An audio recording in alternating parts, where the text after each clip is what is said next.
They called it famine insurance, not because it was rare, not because it was sacred, but because it refused to die. It grew where nothing else would grow, in thin mountain air, in soils scraped raw by wind, in fields abandoned by hope. And that was precisely the problem. In a world that now depends on control, on patents, storage silos, uniform kernels, predictable profit, anything that thrives without permission becomes inconvenient. Anything that feeds people without needing rescue becomes unmanageable. This was a crop too independent for the modern system, so it was left behind, buried not under soil, but under preference, under policy, under forgetting. There are plants that bend to human order, and there are plants that endure it. This is one of the latter. Here, in ancient food files, we keep what was not supposed to last, knowledge that survived orally, seeds that survived quietly, systems that worked too well to be improved.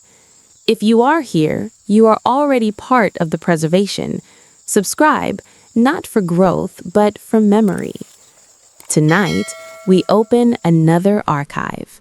We travel upward, to the mountains, to slopes where wheat faltered and barley hesitated, to terraces carved by hands that understood gravity and hunger, to a plant with triangular seeds and white blossoms that shimmered like frost. Buckwheat. It is not wheat. It never was. It is a pseudo-cereal, closer to rhubarb than to grain. But language bent to convenience, and the name remained. Long before industrial fields flattened the earth, buckwheats climbed it. In the high valleys of Central Asia, wild relatives still cling to rocky inclines. From there, it traveled east and west along mountain corridors, into the Himalayas, into the cold plateaus of northern China, across the steppes, into Eastern Europe, down into the Alps. It did not demand deep soil. It did not wait for perfect rain.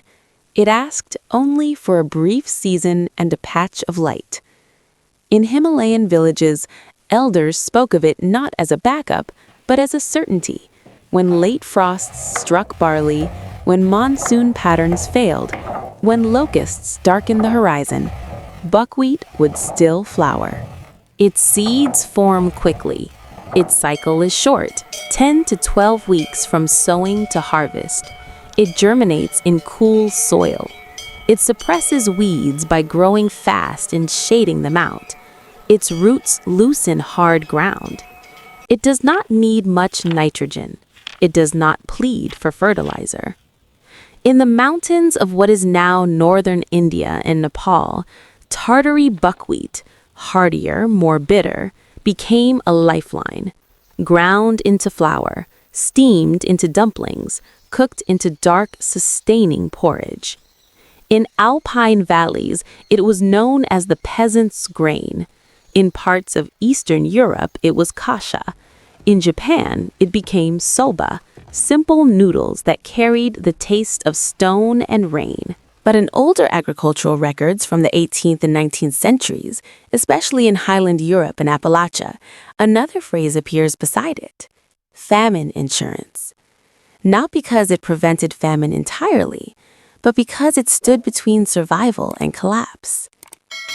Biologically, buckwheat is restless. It flowers continuously, producing blossoms and seeds at the same time. It does not wait for synchronized perfection. Some seeds mature early, some late. This irregularity frustrated modern harvesters. But in unstable climates, irregularity is resilience. If drought arrives early, some seeds have already formed. If frost comes unexpectedly, part of the crop survives in earlier kernels. It spreads risk across time. Its flowers attract pollinators in abundance, bees, hoverflies, quiet workers that stitch ecosystems together. In landscapes where monoculture fields now stretch like silence, buckwheat once created brief explosions of life. White blossoms across mountain slopes, a temporary constellation. Its seeds are rich in protein, high in lysine, and amino acids scarce in true cereals. It contains rutin, a compound that strengthens blood vessels and reduces inflammation. It is naturally gluten-free. But these qualities were not cataloged in laboratories at first. They were observed in bodies. It was not a luxury food. It was a stabilizer. In 1315, when heavy rains led to crop failures across northern Europe during the Great Famine, regions that cultivated buckwheat fared marginally better than those dependent solely on wheat and rye. During the 30 Years' War in the 17th century, when armies stripped fields and villages burned, buckwheat reappeared in abandoned plots. In the 18th century, as settlers moved into the Appalachian highlands of North America, they brought buckwheat seed with them. The soil was thin, the slopes unforgiving. Corn struggled. Buckwheat thrived. Agricultural bulletins from the 1800s in the United States describe it as a crop of assurance. It matured before early frost. It required little attention.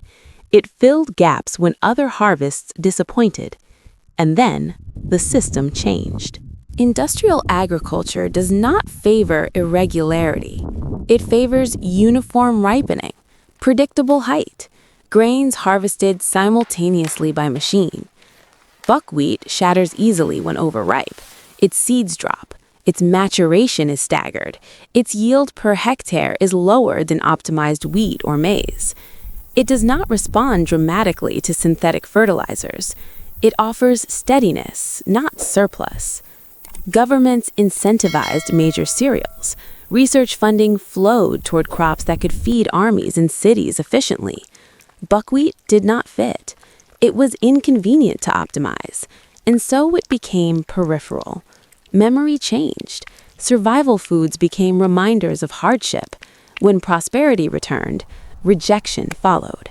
This is how knowledge thins. Late in the 20th century, researchers began to look again at neglected crops, not from nostalgia, from necessity. Soil degradation intensified. Climate patterns destabilized. Scientists noticed buckwheat's efficiency in low fertility soils. Its rapid canopy suppressed weeds. Its short growth cycle allowed flexibility. Modern systems are efficient, but efficiency narrows options. A field planted entirely in one hybrid performs magnificently until it does not. Resilience rarely looks impressive. It looks redundant. Buckwheat was not defeated.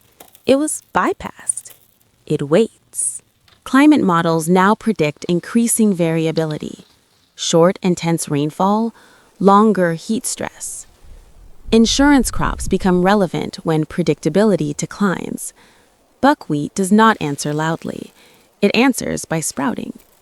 The knowledge was never lost. It was deprioritized. The future may not belong to a single dominant crop. It may belong to networks of modest ones. Buckwheat asks for space and a short season. In return, it offers coverage, nutrition, continuity, famine insurance. There is patience in soil. Seeds can wait. Nature measures persistence in generations. Buckwheat has persisted, and possibility is a form of power. Here in Ancient Food Files, we examine what endured and ask why. If this knowledge feels worth keeping, stay with us. Subscribe not for spectacle, but for preservation, because what cannot be owned may still survive. In thin soil, in high air, in small, angular seeds waiting quietly for their season.